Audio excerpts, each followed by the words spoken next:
Welcome all our global fraternity, all the people, those who have joined us on YouTube live from India and across the world, from different part of the world. I wish you green morning, green afternoon, and green evening to all. Today, I'm going to present this wonderful webinar that we have planned, focusing youth empowerment from Northeast India. And to discuss on this wonderful topic, we have with us our advisor, ICSI Education Northeast India, Mr. Tyron and with him, two very, very distinguished guests, young entrepreneur with us, Miss Elizabeth and Mr. Johann. So before starting this webinar and before listening to this wonderful conversation, I would like to show a few slides of ICSI. I know that everyone are with us. They are seeing and watching our webinars daily at 8 p.m. on YouTube. But these particular slides are for those who have joined for the very first time and have not participated in our previous webinars. So let's start with the slides. As you all know that ICSI is International Chamber for Service Industry, and it is a link between 31 million overseas Indian. And together we are making education relevant from Monday to Sunday. And we are not just touching one aspect of education, because we believe that education should be relevant. It should be relevant to day-to-day life of everyone. So all the aspects of education ecosystem we are touching, and we are thankful to all the people, those who are associated with us and giving us opinion, good suggestions time to time. So our main focus is service industry. And we are proud that we have brought India's first finishing school in 1994. And wherein we are talking about skills development, youth empowerment, and when we say skills development, it is soft skills, life skills, technical skills, and every aspect of skills. And till date, we have trained more than 52,000 youth from different parts of India and abroad as well. And we are associated with 36 sector skill council. And we are proud that we are with Mr. Mohit Soni, CEO of Media Entertainment Skill Council. There are different skills council, and among them, Media Entertainment Skill Council, Beauty Wellness Sector Skill Council, and MEPSC, that is Management and Entrepreneurship and Professional Skill Council. We are closely working with them. We are closely associated with them. And also proudly want to say that in this journey, ICSI has done a hand-holding of Northeast Indian youth in different aspects and have brought a change in their life with futuristic skills and good entrepreneur.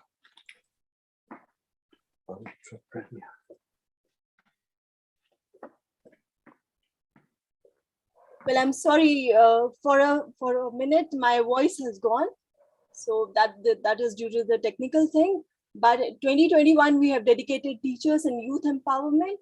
And we believe that service industry and every aspect of service industry, whether skills, research, health, wellness, MSME, they are together contributing towards Atmanirbhar Bharat, and we have to make education relevant in every manner. So youth and teachers development and empowerment.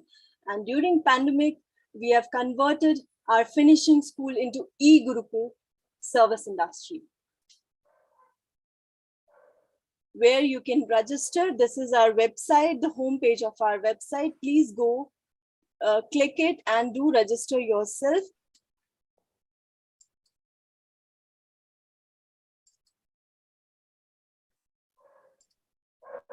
So in e-Gurukul, we bring education and skills together with different aspects, whether it is music, dance, gamification, humor, happiness, everything should be a part of education. And thanks to NEP 2020, because of that, we can see the change in education, and government is working towards this in this direction of making education relevant. And the young entrepreneurs, the young students, they are also into this, and we believe that education is incomplete without skills and MSME. So Shiksha, Kaushalta and Udyamita together for making India Atmanirbhar. And this is our strategy for services export. And till date, we have completed more than 1,300 webinars starting from 25th of March. Please do watch all the webinars that is present on YouTube GS Motivator channel. Like them, share them, subscribe them, and do post your valuable views to us. These are our tomorrow programs, because as I always say that our weekends are much special than the weekdays, though Monday to Sunday is very, very special, but we bring lot many programs in the series on Saturdays and Sunday. Before this program, we were for global Ayurveda and wellness, and now we are towards Northeast. And tomorrow morning, we are going to USA for making education relevant and skills relevant, and wherein we talk about 7 habits of highly successful people with Professor Satinder Dhimanji from USA. And afterwards, we'll take you towards film tourism this week with our eminent Shri Manmohan Singh ji. And with this, whatsoever human mind can conceive and believe can achieve, let's come together to make education and skills relevant. You are continuously posting us, you are continuously writing to us. We are getting a lot many emails with your valuable suggestions and your inputs, due to which we are making this program more and more and more relevant and bringing a lot many changes time to time. So do keep writing to us. The email is given there, gsmotivator@icsi.asia, and you can WhatsApp us also on 9988447058. And so with this, I'm just stop sharing my screen, and I welcome all my distinguished guests, and I'm handovering the platform to Mr. Tyron Debras, our honorable advisor from Northeast India. Welcome, sir, and a very good evening. Thank you, Doctor, for that lovely slideshow. I'd like to welcome Elizabeth Yambem and Johann Pynroilang from the Northeast. Elizabeth is from Imphal, and Johann is from Shillong, both young, successful entrepreneurs from the Northeast of India. What makes it most special is both of them studied at the Assam Valley School. So there's something in common there. And along with that education they received, they have gone on to become young, successful entrepreneurs in Shillong and in Imphal. So I'd like to welcome Elizabeth and Johann. Thank you for having us. Thank you, sir. Thank you for having us. All right. You know, Elizabeth and Johann, this question is to both of you. Elizabeth first. You know, I've gone through your series. They're highly impressive, okay, for both of you, both of yours. I would like the world to know about yours. What makes it unique? Elizabeth, what makes your work unique? And, you know, what is so beautiful about it? Let me hear it. Let the world hear it. Firstly, thank you. It's great to be here.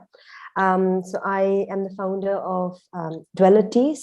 So Dweller is basically someone who dwells and lives in a particular place, right? And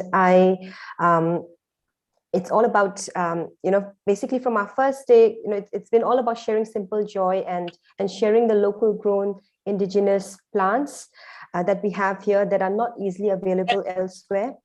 And I just wanted to, come back home and do something about it, to especially share the goodness of the indigenous fruits, herbs, spices, and literally going back to my roots and my childhood memories. And so that's how I got the idea that why don't I come back home and focus on creating an opportunity, as well as delighting the customers with what we have around us already. And so I came up with the idea to create a range of herbal teas with indigenous fruits, herbs, and spices, and even traditional medicinal plants, and started sharing the stories and started having them, making them available online, as well as we have cafes in Manipur, and we have a small branch in Shillong as well now. And so I would say that what makes Dweller, my venture, unique is the focus on the goodness of indigenous plants that are not easily available elsewhere, and that have stories to share, and as well as the benefits, while doing grassroots good in terms of creating new jobs and opportunities in the community. Oh, that's fantastic to hear that, Elizabeth. To come back to your roots and make a difference. Wonderful, wonderful, Elizabeth. Johann, Oh, how are in you? your case, yeah, good, Johann, good to see you. Mhm. From Mummy, I've heard much about your work and your life. I would like to know something more, not even me, everyone else who's watching it, Mhm. how you rebounded, how you got on grips of your life one more time, and what happened in America, and then you returned to India. So let us hear that story where, through sheer grit and determination, you have reached where you have because of the effort you've put in. Let's hear that story, Johann. First of all, thank you for having me. It's an amazing opportunity, and that story is pretty long, to be honest, but I'll try to concise it as well as I can. In a nutshell, I had a pulmonary embolism, which is a blood clot which gets lodged in your heart through normally the legs. So DVT, which is called deep vein thrombosis, and what it does is it results in a pulmonary embolism in very severe cases, and that causes majority of the time that causes death, and that results in death.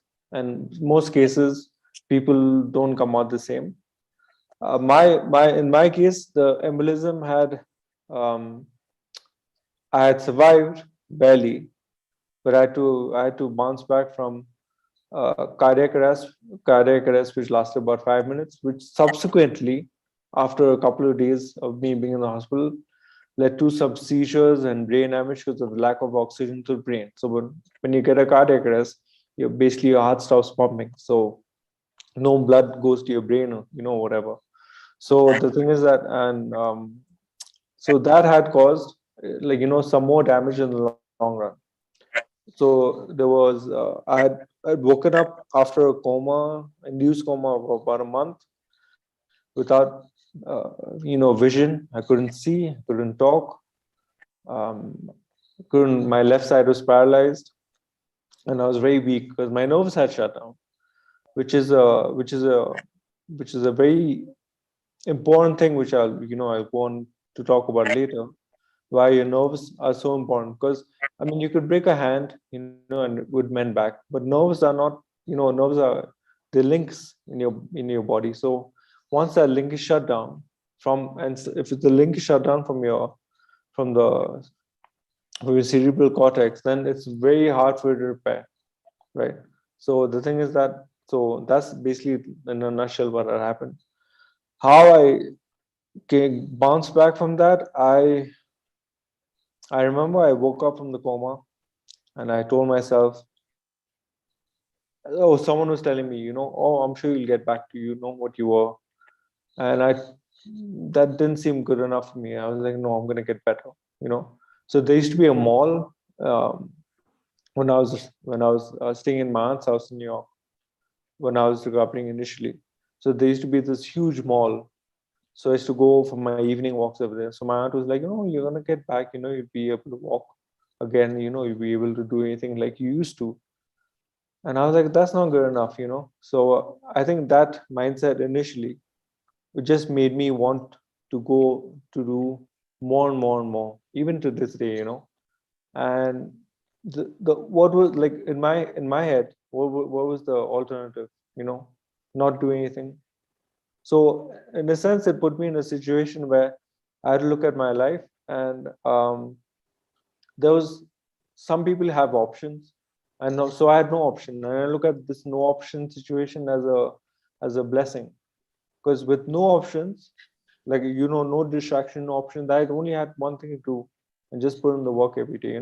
Whether it be yoga, whether it be like physiotherapy, whether it be like training my eyes to see again, training my hand. I had to learn how to write. So with all those things, I had no option. What was the alternative? I didn't have an escape. I didn't have and now that's what that's imbibed in me is this whole no shortcut approach, which to this industry which I'm in right now, which is also a very like it's a no shortcut, or it should be a no shortcut industry, and it's also a grit industry. This is a thankless job what we do. So, but we have to just keep persevering, and the most important thing is that you have to want to get better at what you do. You have to internalize all your goals, and you have to realize that you're not competing against someone else.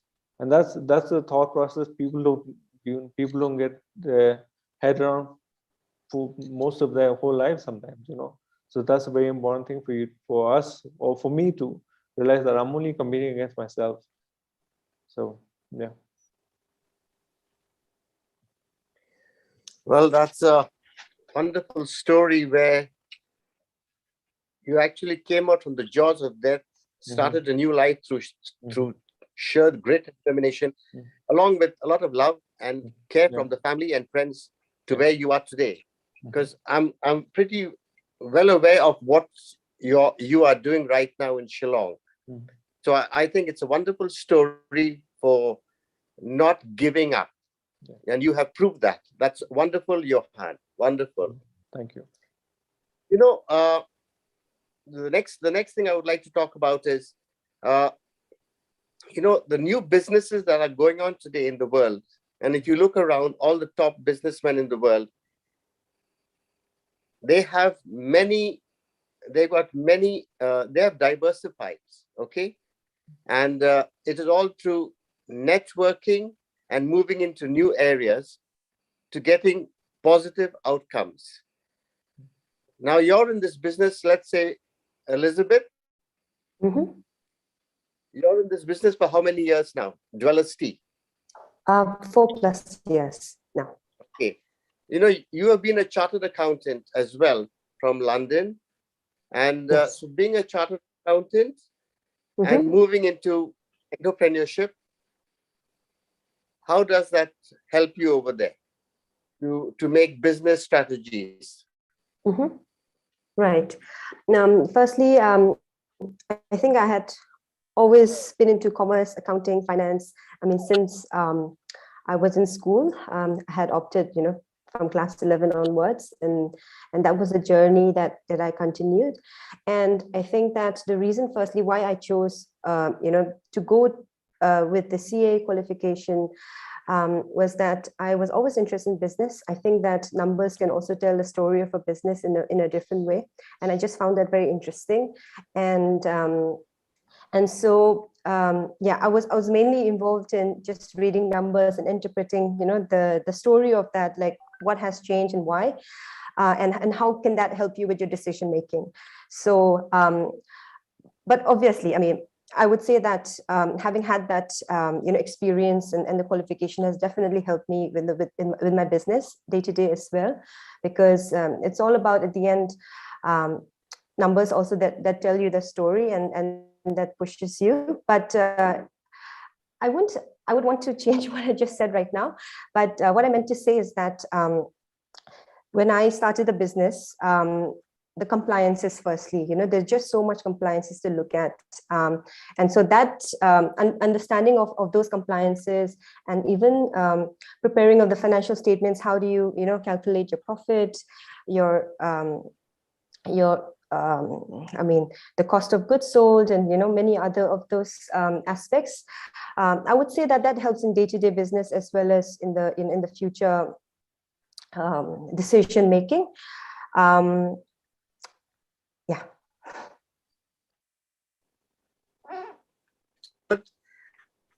Johann, I think there was a little bit of a connection issue as well, so I just lost yeah. a little bit of my chain of thought. I'm really sorry. Were you able to hear me clearly? Yeah. Oh, I did. Yes, very clear. Well, that's so wonderful, Elizabeth.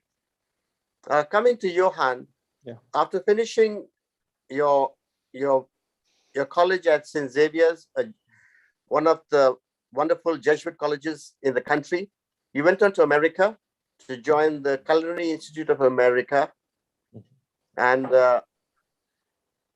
well, you got sick over there, and you returned home, and you've come back to Shillong and started the Windmere Inn. Tell us something about the Windmere Inn. Well, actually, Windmere Inn, for me, running it was by accident, to be honest. Even when I came back to Shillong, it wasn't my idea. It was actually my father's, but I had some background in the industry, although not even in the hotel and service industry. I had some background in the restaurant industry, which is very different logistically. So the thing is, I just said, okay, I'll try my hand at it. And the first year was tough, because I don't know. On one hand, I have this. So whatever I do, I want to sink in like completely. I don't want to just dabble in this or dabble in that.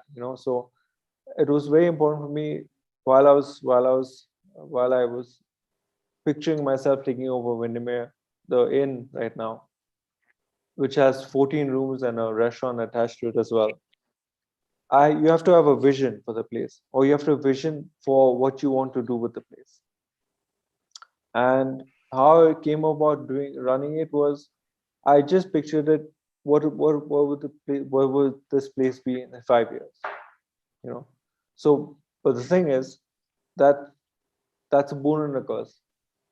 It's a boon because you have your principles intact, but it's a curse in the sense that sometimes you overlook your demographic, you overlook your clientele. I wanted this whole place to be, this farm to table concept, fresh food, not go with the run of the mill cuisines, which, you get over here, which a lot of hotels and also, which I have to admit, we do serve at a property because we have to cater to a certain clientele. We have to cater to all. We're in the service industry. I can't just make it, oh, we don't do that here, so you go stay somewhere else or something. So I've had to bend, be a little more flexible about how I come about all this. Back to sorry, I digress a little bit. Back to the point of how I came about Windmere. Like I said, it was by accident. This actually, the property where the inn is on the first 7 room, that wasn't even supposed to be an inn. That was supposed to be an office for my dad during his campaign elections. And then slowly it morphed, it kept morphing into something else. Eventually now we have 14 rooms. We're doing relatively well. The reviews are good, which, I mean, in this industry, this is what matters. And what I ensure is just quality food, quality stay, that my staff are also looked after. A lot of hospitality. On the front is very good services. On the back is your staff getting, tired, knackered.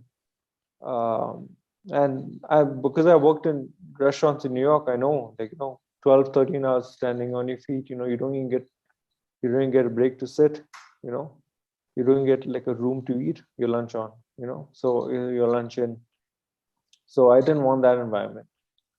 So what I would do is, if there was a load and I knew my staff wouldn't be able to handle it, I purposely made an effort to minimize that load. Say I take one less booking.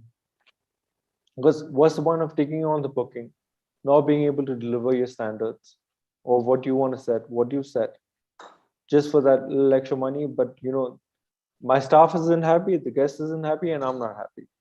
Whereas, on the other hand, if I say I don't sell 2 rooms, for example, and the rest of the rooms my staff can manage, the kitchen can manage, I can manage, then that becomes a more organic thing where the staff is happy, the guests are happy, and I'm happy. So that's what hospitality is.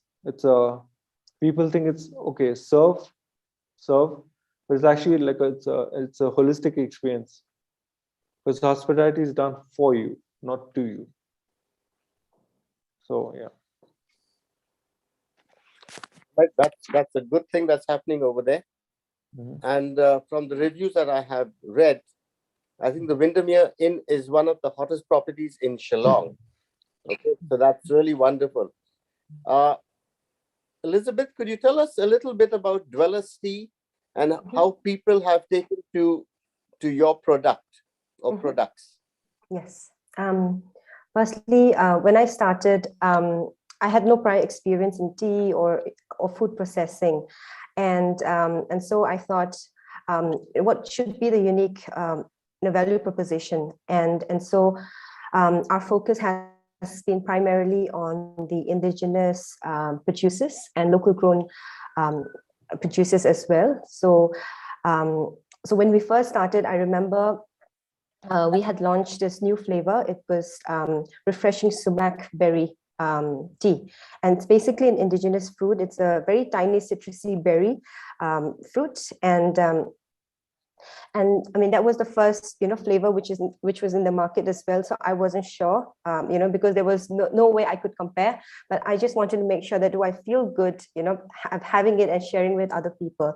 And so we made the product and we put it in the stores, and then we just started as well, standing in front of the stores and literally making people taste it, and going to events and making more people try it to get their feedback. And I would say that even though the first year was really challenging, especially when I was starting the business, but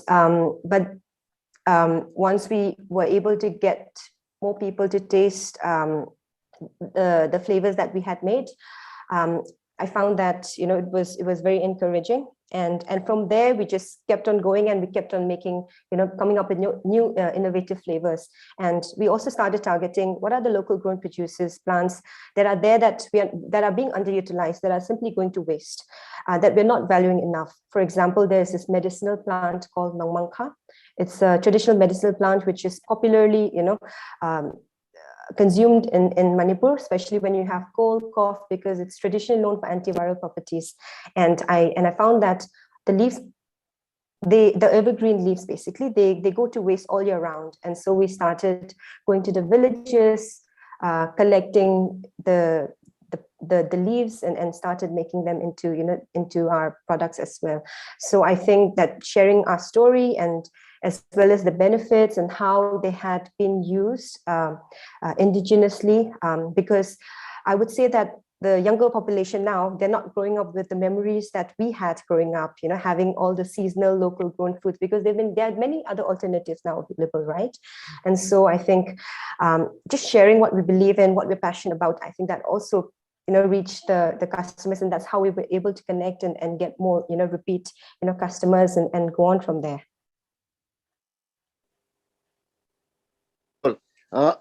I was reading, when I read your CV, I read over there, to serve with joy, and from what you're telling me now, that's exactly what it is. It's all about service and with joy. Okay, really great. Johann, with your line of business, which is the second year actually, You must have faced a few hiccups on the way. Yeah. Could you just tell us a bit of those? Well, the pandemic was a big one. I think that was the biggest,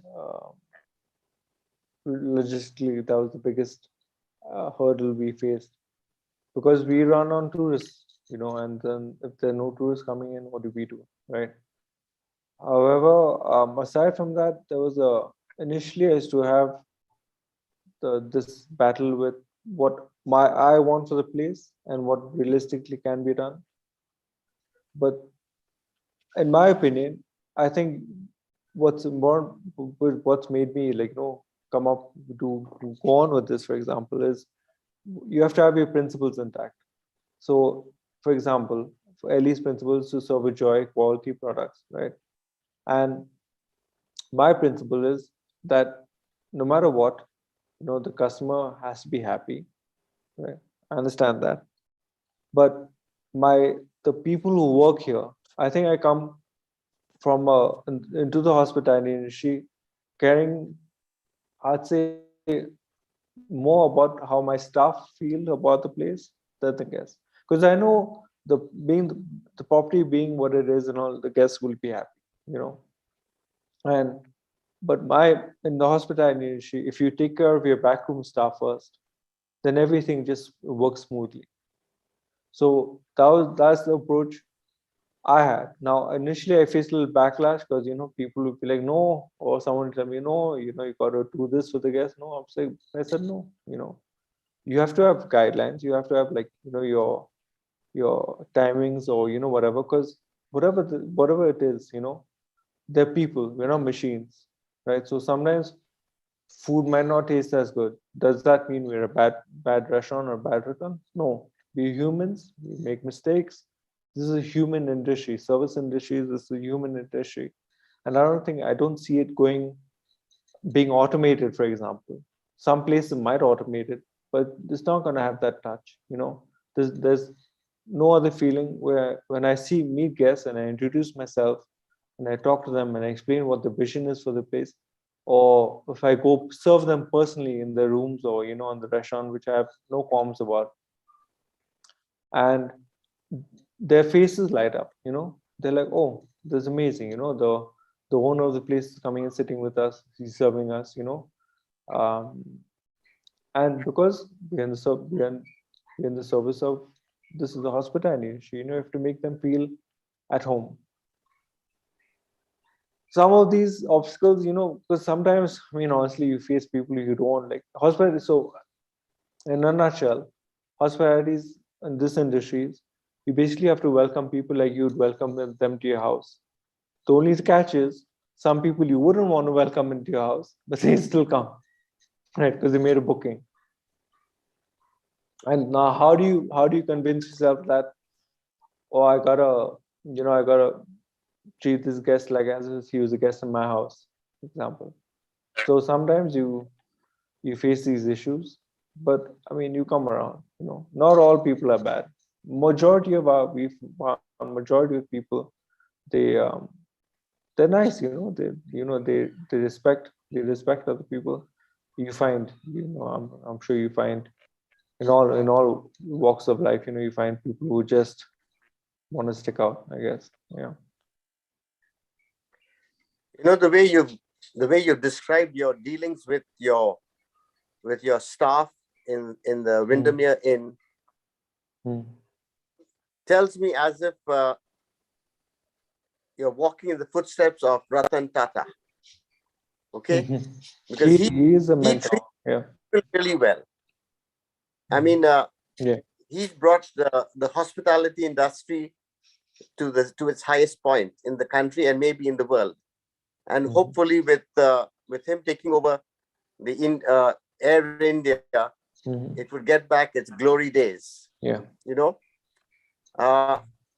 So I'm happy the way you're talking about how you deal with people, with guests, and with staff. That's really wonderful to get this kind of feeling from you at this young age. You're hardly 30, and you can feel for people, and that's wonderful. And talking about Elizabeth,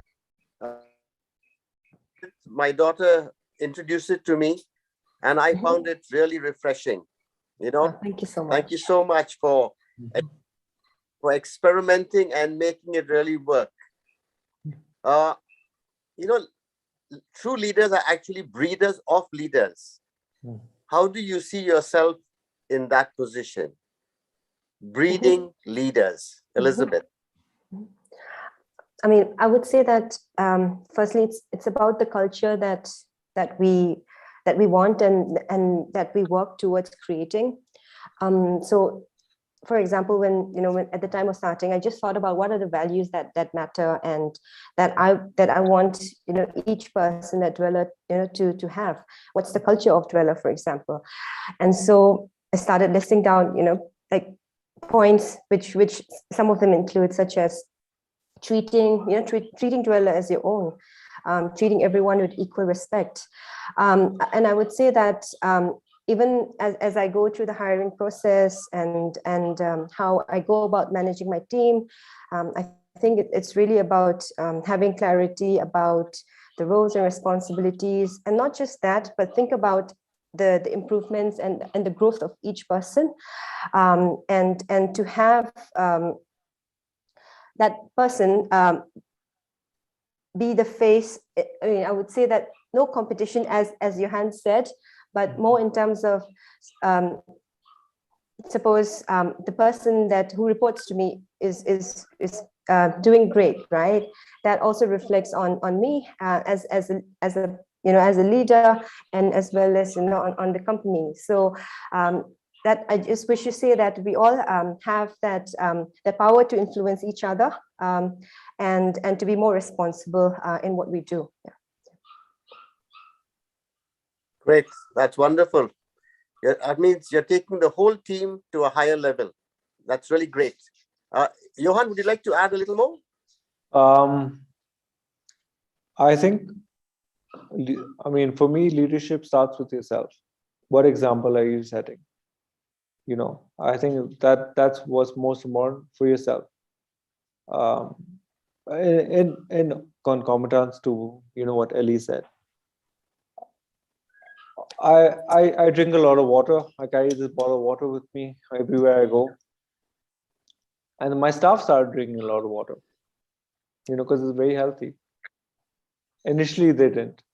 So I have a gym at home, so most of the boys now who work with me, they join the gym. I don't know, it's big directly because of me. Maybe they have maybe they were, or maybe it was because of me. But so I've been I look at it as a win-win. I think if small steps like this, if you can just inspire people to do better. And I tell all my staff, if you make a mistake, you make a mistake. Sometimes I'll admit, because of the stress of the job, I yell. I have that crazy chef side in me. What to do. So I start yelling and not berating, but but that yelling is soon forgotten. I don't keep it in my head. But the thing is that I yell or I get ticked off momentarily, because I can see the potential of the place and the person, and it would be a shame for me to see someone not live up to the potential. All my staff, majority of them, are under 30 years old. I have about 15 people working for me. All of them, bar one, are under 30 years old. One of them is my manager. He manages everything. He manages the reservation. He manages the finances. He manages all. He's my second hand over here. So, and he knows what I would tell the guests. So sometimes when I say I'm busy, I could trust him to tell someone, he knows what my policy on discounts is. He knows how I want to talk to guests. He knows what my approach to the whole thing is. He knows what my approach to when to give the staff an off, or when to get a day off for them. He knows my work. So but he's seen me do it, so he also knows. And more important for me is when things are going good, or I give all the credit to the staff, because I'm not there washing dishes, I'm not there cleaning the bathrooms or the rooms, I'm there sometimes cooking the food, right? But I'm not doing the grunt work, which a lot of this industry is, and I've washed dishes for a while in the US, and that's a thankless job, So I made sure, to thank everyone in the industry, everyone in the it's not like a chain, but it's everyone in each department, because all of them they're doing jobs which, I mean, it's not a fancy job, it's not a glorious job, it's not glamorous, but it's hard work, and they're doing something which, which makes the person who's going to stay in that room or going to eat that food, all the experience is whole lot better, and that's very important for me. I can only say that all the credit goes to them, and if there's something wrong, then it's on me. Because like I said, leadership comes from me. So if there's something wrong with the way my staff is talking to guests, which never happens, they're never rude. They're never ever rude. But then on the off chance that might happen, I have to look at myself and be like, why did that happen? On the off chance the food goes, doesn't go up to par, I have to look at myself like, why did it go up? And sometimes maybe I have to tail it back, which means I would earn less money for the day, but that's okay, because at least I can be guaranteed that the customers who are there, they'll come back because the food's good, as opposed to just just scrapping out food because, we need to make the money. So, yeah. Both of you from the Northeast, and running successful startups, So there are going to be many people who are watching you, because it's today in the being in the social media era, it is very easy to know how things operate. Okay, and there'll be people who would like to get on board as well, doing something similar. How can you break from the pack and move ahead, Elizabeth? I've had to ask this question to myself as well, and think about how best would I respond to this. Firstly, I mean, that's something which is not in our control. We can try to be of help in some way, but I think what's most important, what sticks in the long run, is your passion and having a very clear purpose and clarity in terms of why you're doing this. So I would say that, and I have actually seen similar businesses coming up or likely to come up. And again, as I've mentioned, I try not to think about it because it's not something in our control, but what's in our control is, our product and what we do and how we, strategize and plan for the long term. And so I think that we have to have a very clear focus and stick to what we're doing and think about, improving each time. Great, lovely reply. Johann, what would be your strategy to break free from the pack?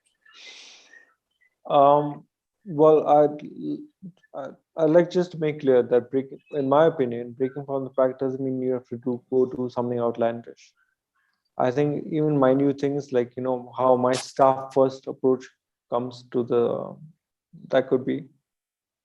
But I think what it's important, like what Ali said, you have to have a clear vision in your head of what you see the property as, because that way, and you have to have a clear purpose.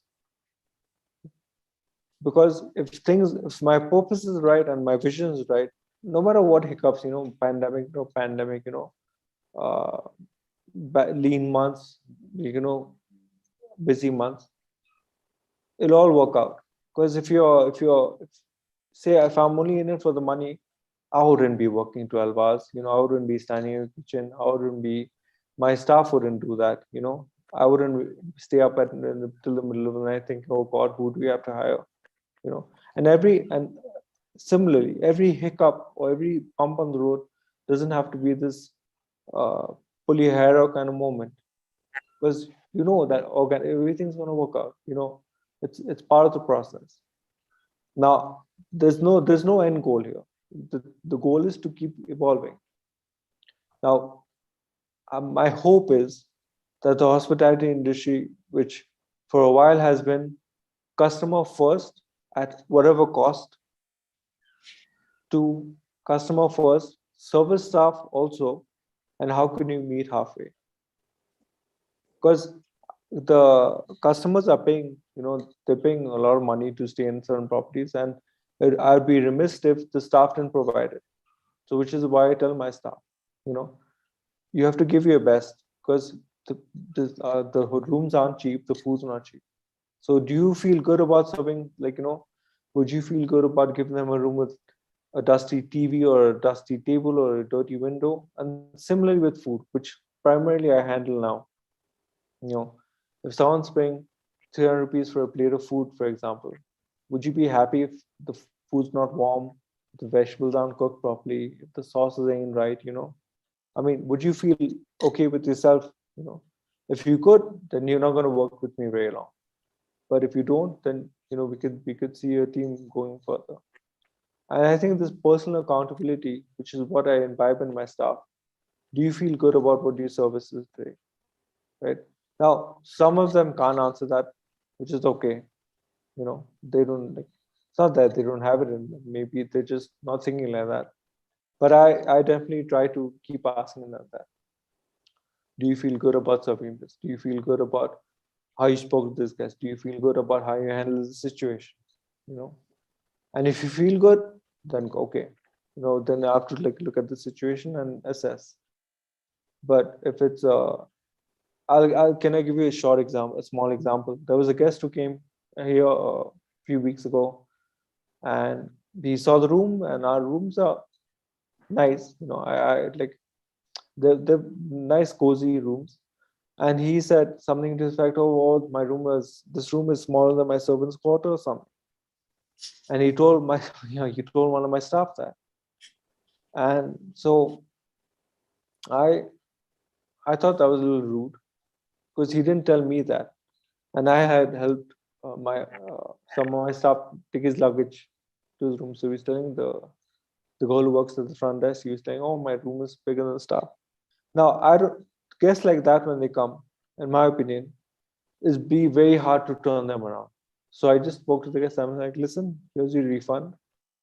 There's no hard feelings between us, but you've come here you've come here and you don't like the property, and there's nothing I can do to help you. But what I can do is I can call to your travel agent, give you a full refund, and you can look for somewhere else to stay." So the guest left happy. I stood up for my staff, and everybody was happy. So, Okay. yeah. Yeah, go ahead. Go ahead. No, so I think this was some things which in the industry you have to take a stand, and you have to have a clear vision for your place. You have to know what your place is worth. I'm sure Ellie knows what her company stands for, because she's built it from the ground up. So if anybody walks in and is like, "Oh, I want this for cheaper," she's gonna be like, "No," because you know the worth, the value, the pain it takes to do all these things. But a lot of people don't think of it that way. So I'm hoping that comes around now. Okay, good. I mean, thanks for that lovely, insight of what's happening in the hotel industry.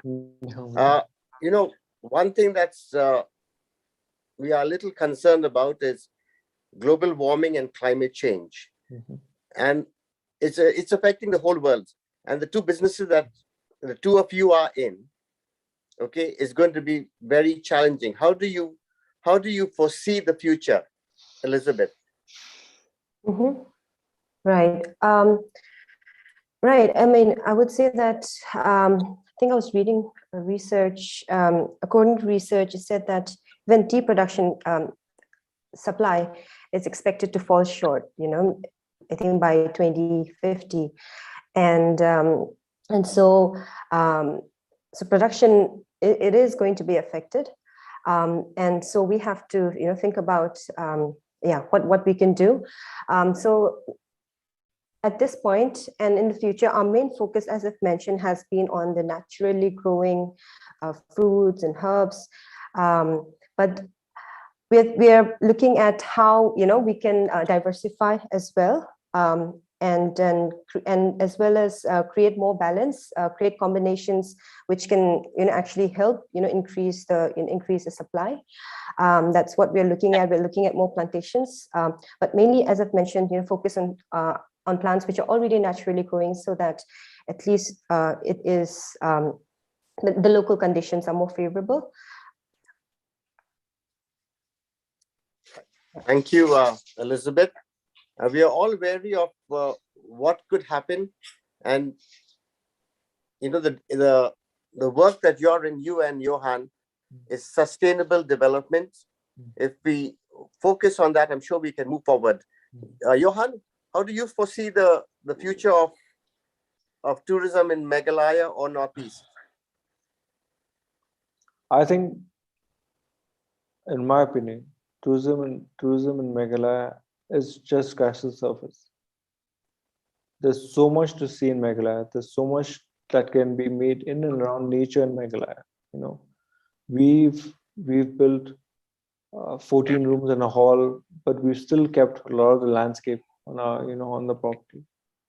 But there's so much land going outside, outside the main city, towards Jawai, towards West Khasi Hills, and all these places, towards Cherrapunji. There's so much land over there, beautiful land, where you could just, if someone had a vision, they could incorporate whatever nature has into their tourism.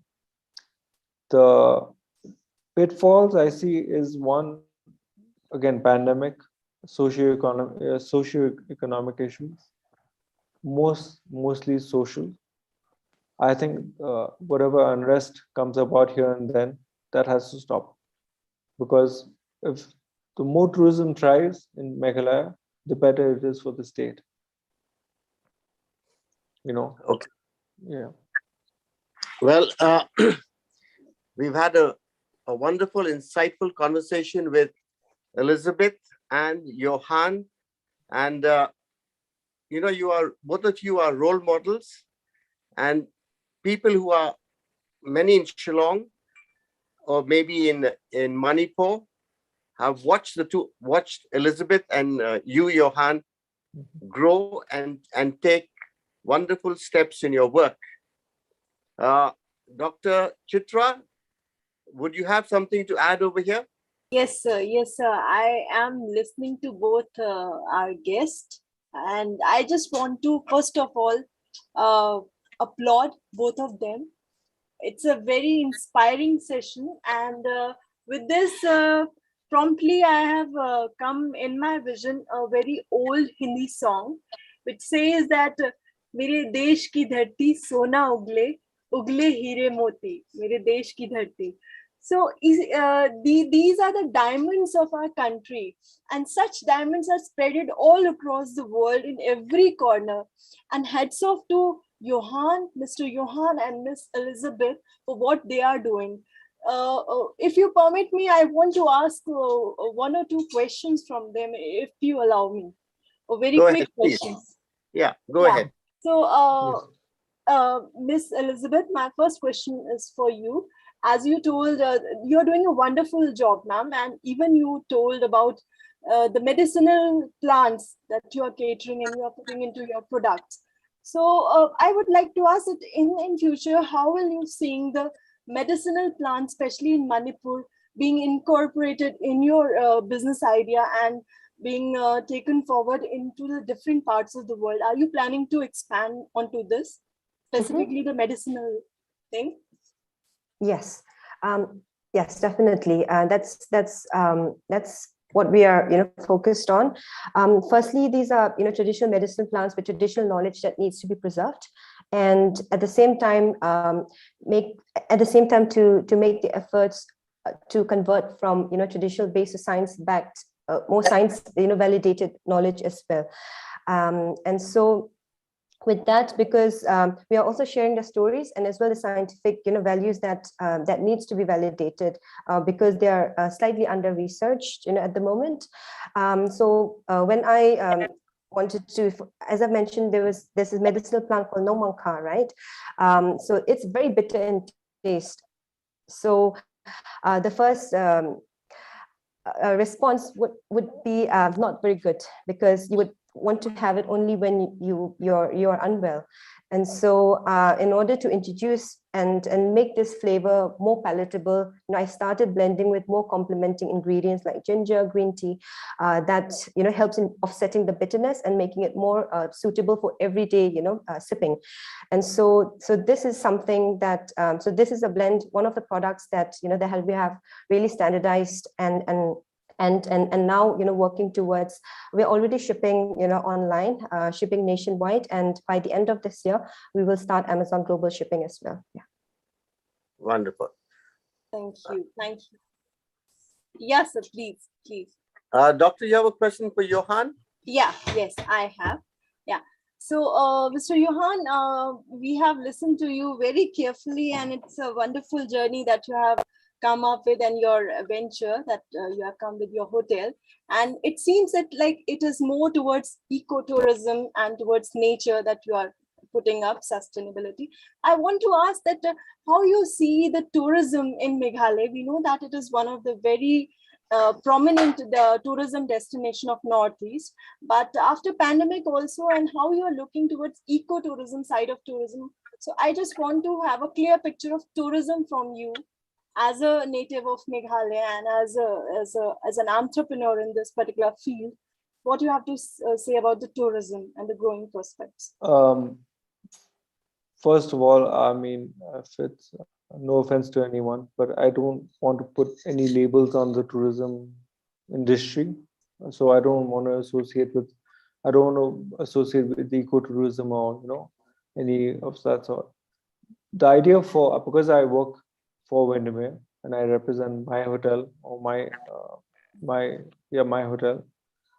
The idea is to make my hotel a place where you come to stay, get all the benefits of coming to Shillong, the weather, the clean air, and make this property self-sufficient to people who come. A lot of people, they say, who've been to Shillong quite a few times, they don't want to go traveling, So the idea is to, when they come to the property, they come, they enjoy themselves, and then they can go. It's fully sufficient, fully self-sustaining.